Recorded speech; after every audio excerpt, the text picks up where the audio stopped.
Bem-vindos a mais um programa Arte da Guerra com o embaixador Francisco Seixas da Costa para lhe perguntar, embaixador, o que é que acha daquilo que é cada vez mais uma novela no que tem a ver com o acordo de cessar-fogo ou do acordo para o fim da guerra entre o Irão e os Estados Unidos, numa altura em que os dias anteriores ficaram marcados por aquilo que parece ter sido uma muito intempestiva um muito intempestivo telefonema entre Benjamin Netanyahu, primeiro-ministro israelita, e o presidente dos Estados Unidos, onde o tom subiu para níveis a que o mundo se vai tendo que habituar. Parece-lhe, embaixador, que Trump finalmente terá percebido que o primeiro-ministro israelita está, para usar uma linguagem trivial, a gozar com a cara dele. Eu acho que o que se passou na última semana confirma, digamos, o essencial daquilo que nós temos olhado para a guerra. Isto é, esta guerra foi uma guerra impulsionada por Israel, que entendeu poder ter nesta administração Trump uma ajuda essencial para aquilo que era o seu objetivo básico na região, que era a destruição do Irão. Isso foi tentado ano passado, foi tentado este ano. A ideia era mudar o regime, vamos ser claros, a ideia era mudar o regime no Irão e terão um bocadinho Israel, um bocadinho à medida daquilo que os iraquianos no passado conseguiram fazer em 2003.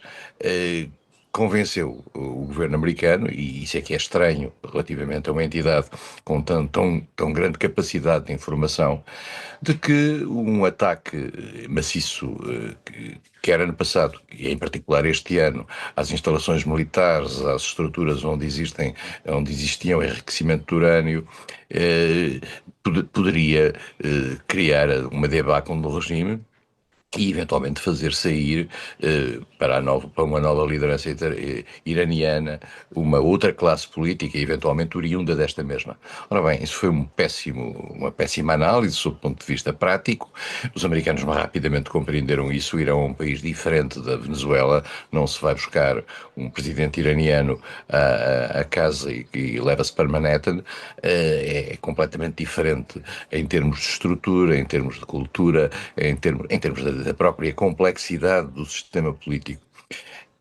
Esta guerra tornou-se, além disso, uma guerra, digamos, em que o Irão tinha mais meios do que aqueles que parecia mostrar no início, em particular a capacidade disruptiva num elemento essencial para o comércio dos produtos energéticos mundiais, que é o Estreito de Hormuz. E o Irão, de certa maneira, conseguiu jogar com o tempo, e em particular jogar com o tempo que Trump não tinha.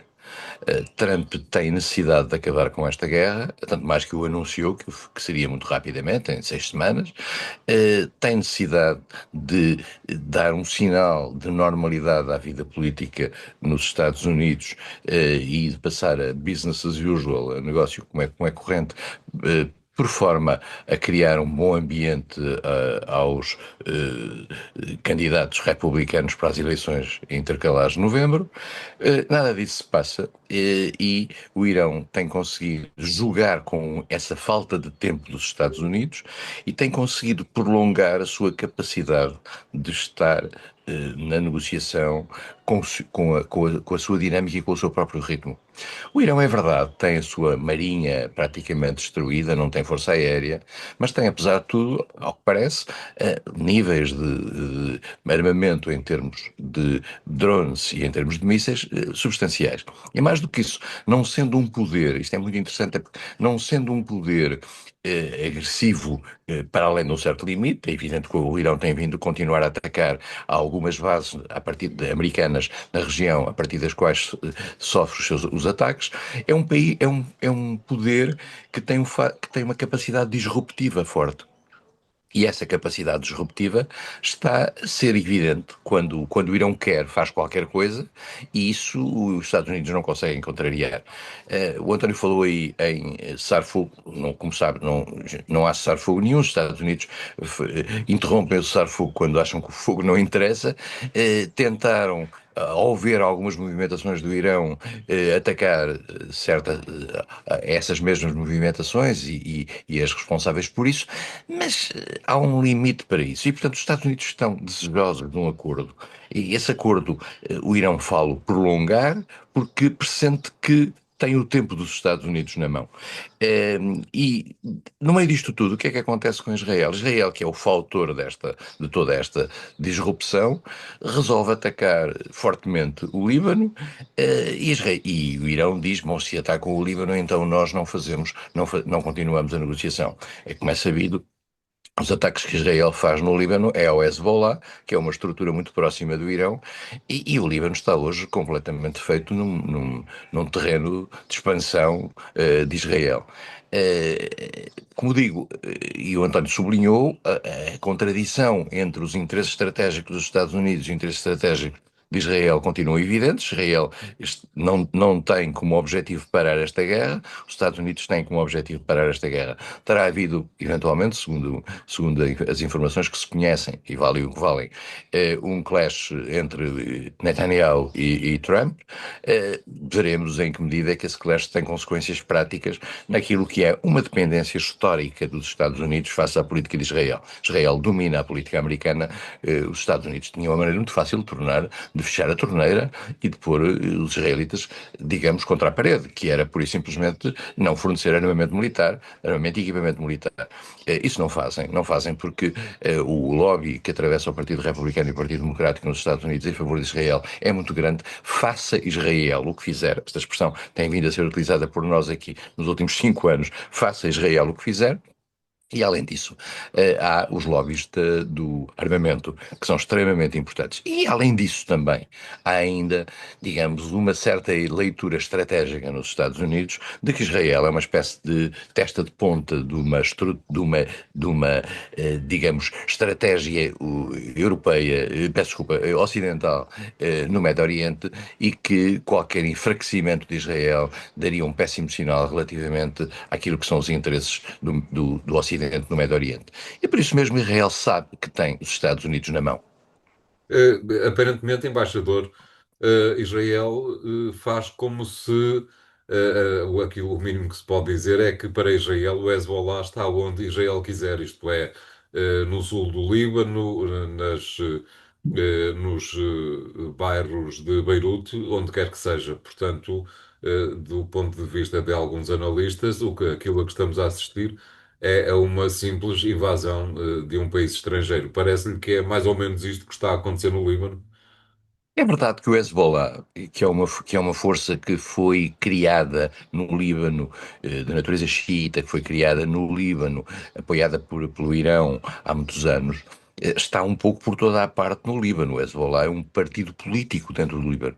Pura e simplesmente, para além de ser uma estrutura de natureza militar, é um partido político. Portanto, está um pouco por todo lado como estão os partidos políticos.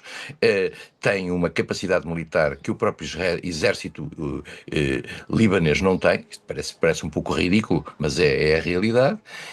Portanto, o Hezbollah, digamos que está infiltrado na sociedade libanesa. E vai ser muito difícil acabar com o Hezbollah, a não ser que houvesse uma total e completa ocupação do Líbano, coisa que Israel, apesar de tudo, não tem capacidade para fazer, porque não tem tropas para manter uma ocupação. O que Israel vai fazendo é fazendo uma espécie de limpeza da zona sul do Líbano. O Líbano é um país muito pequeno, vale a pena dizer, vai afastando as populações e obrigando-os a refugiar-se mais a norte, e vai naturalmente criando, se havia já alguma atitude anti-israelita em vários setores do Líbano, mesmo para além do Hezbollah, essa atitude vai ser cada vez mais reforçada. Israel é um conquistador de território e de inimigos, e tem conseguido digamos, alargar esses inimigos. Foi, aliás, isso que Trump disse a Netanyahu, de acordo com as informações que chegaram cá fora, dizendo a Netanyahu que ele estava doido e que nunca Israel tinha tido tantos inimigos como agora. Muito provavelmente, desta vez, Trump tem razão. Exatamente, algum dia havia de ter que ser. Obrigado, embaixador. Vamos fazer aqui o primeiro intervalo do programa de hoje. Voltamos já de seguida com o segundo tema. Obrigado e até lá.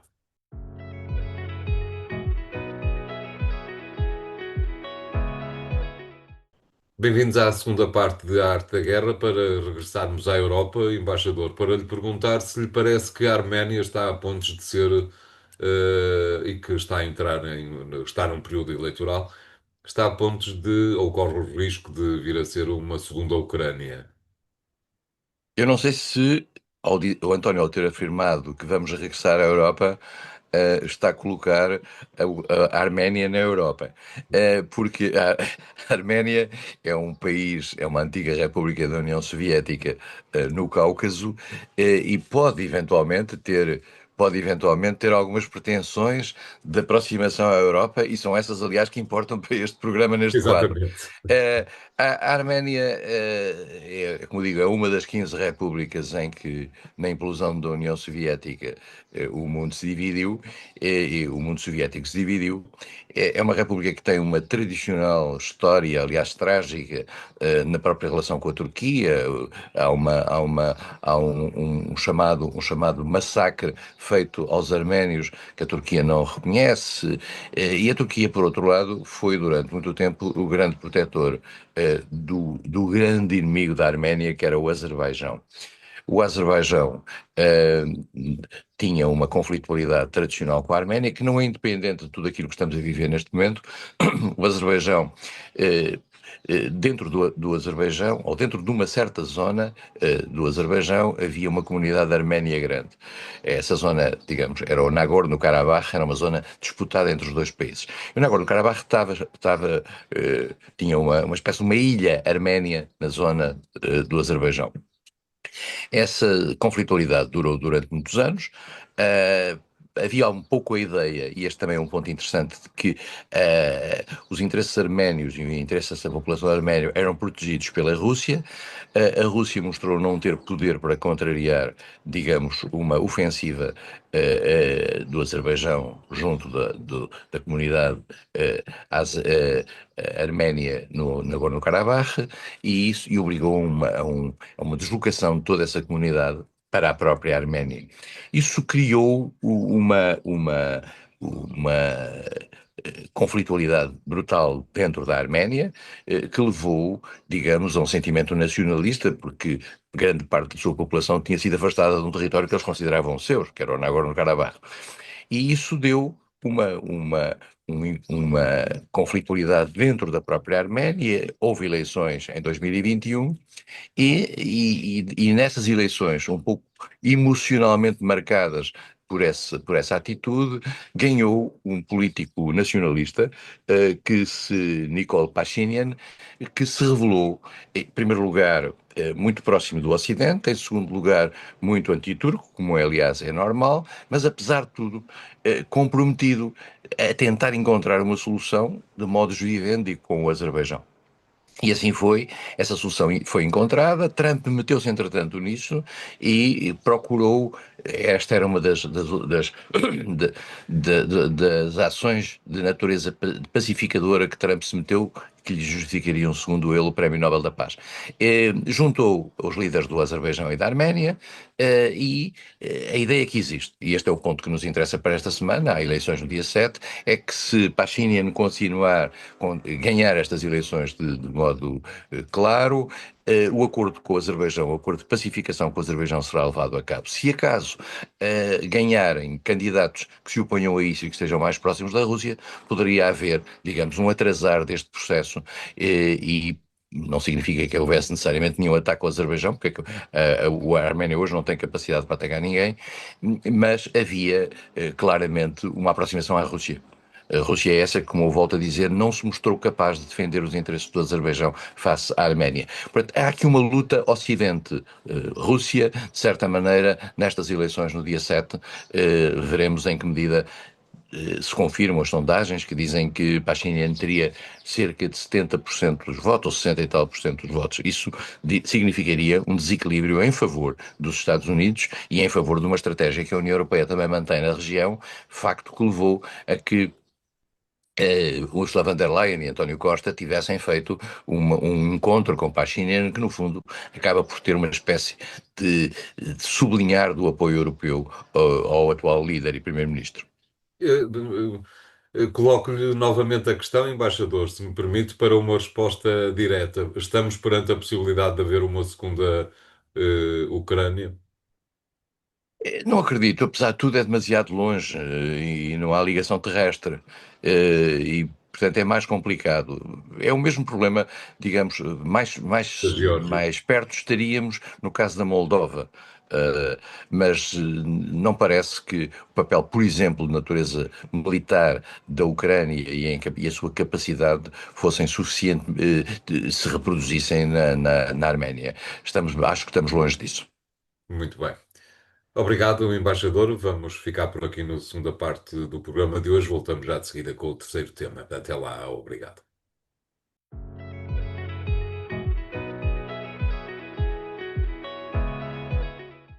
Bem-vindos à terceira parte de A Arte da Guerra, desta vez para lhe pedir, embaixador, que comente aquilo que tem sido a dificuldade de, na Hungria, o novo primeiro-ministro, Péter Magyar, absorver a herança de Viktor Orbán. Vítor Orbán, a Hungria tinha conseguido, digamos, introduzir naquilo que era um país democrático um conjunto de valências funcionais e institucionais que estavam lentamente a transformar o regime numa espécie de uma autocracia com limitação da separação de poderes, etc. A vitória de Peter Magyar significa que uma espécie de revolta contra Orbán, vamos ser claros. Toda a gente votou em Peter Magyar para se ver livre de Orbán portanto, a vitória é grande. Só que Vítor Orbán tinha, apesar de tudo, uma máquina montada e um dos elementos dessa máquina montada é o Presidente da República que foi eleito. Peter Magyar quer a demissão do Presidente da República. Não o tendo conseguido, vai mudar a Constituição, porque tem uma esmagadora maioria, para conseguir a mudança do Presidente da República ou conseguir encontrar um mecanismo institucional para o fazer. Isto é, do seu ponto de vista funcional, legal, não deixa de ser um bocadinho estranho, apesar de tudo que, tendo a Europa, por exemplo, protestado durante tantos anos relativamente ao não respeito pela separação de poderes, apesar de tudo, este Presidente foi eleito, não há nenhuma acusação sobre a ilegitimidade da eleição deste Presidente, a circunstância de ele ser no passado amigo de Orbán e seguidor de Orbán não o desqualifica automaticamente, caso contrário deveria haver mecanismos de natureza institucional para o fazer. Hum, Há aqui um ponto interessante que é o facto do novo líder, Magyar, dizer a minha maioria atualmente tem precedência sobre todas as outras. Não é verdade. Caso contrário, em Portugal poderíamos dizer que António José Seguro tem precedência sobre a maioria anterior de Montenegro. Não é assim. As maiorias, apesar de tudo, sobrevivem no tempo e têm a sua própria legitimidade.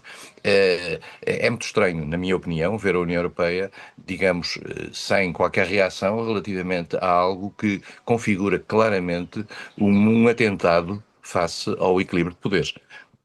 Disse, Exato. mas era um amigo de Orbán. Tudo bem, mas nós na Europa, que eu saiba, apesar de tudo, respeitamos as instituições e respeitamos o modo como elas funcionam. Se amanhã ganhar o partido de extrema-direita em França, o candidato de extrema-direita em França, não temos que fechar as portas, quer dizer, as coisas são o que são. É essa a lei da democracia. E a lei da democracia funcionou na Hungria, vale a pena lembrá-lo.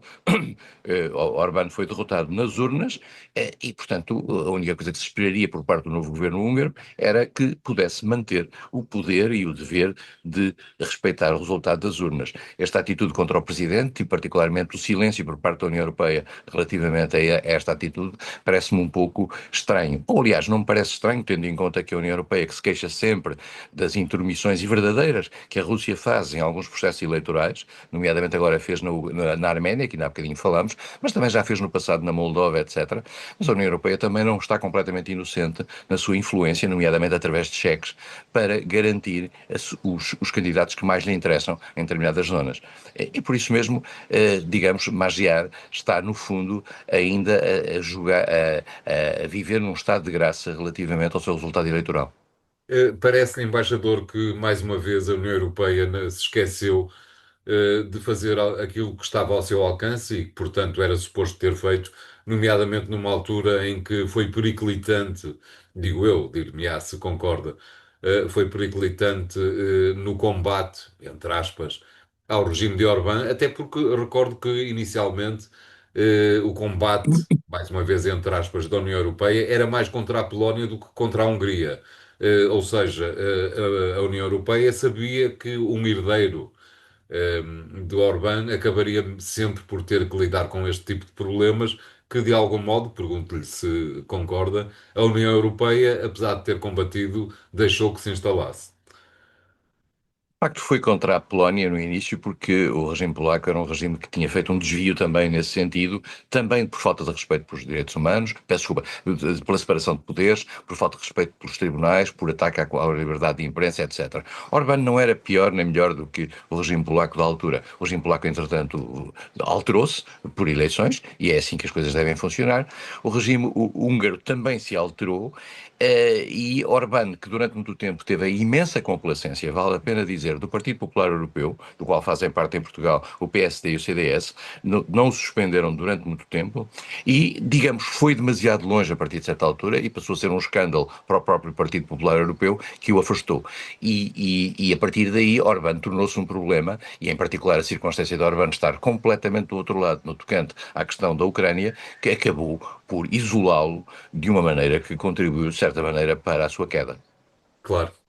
É com certeza uma questão que iremos acompanhar, nomeadamente no que tem a ver com a substituição de regimes no interior da União Europeia. Obrigado, embaixador. O programa fica hoje por aqui.